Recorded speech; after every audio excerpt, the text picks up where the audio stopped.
So this exercise is gonna help strengthen the lat. You're gonna grab the handle. So whatever knee is down, that's the same hand that you're gonna grab it. So if my right knee is down, my right hand is grabbing this handle. I wanna start with my palm away from me. I'm pulling my shoulder blade down, which is being done by that big lat muscle. I'm pulling in, squeezing more through that lat. I wanna make sure that this shoulder, as I pull back, is coming backwards. I don't wanna see it roll forward. A lot of times with the younger athletes, they'll come in through here and they'll roll that shoulder forward.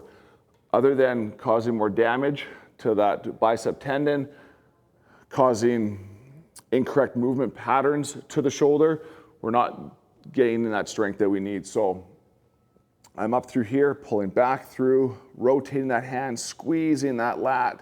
You should feel that big muscle engage. For this one here, I'd like to see you perform about 12 reps per side, making sure we're squeezing that elbow down, keeping your arm roughly a hand width away from your side. So I'm not pulling tight and I'm not all the way out here. I'm about a hand width as I'm pulling down.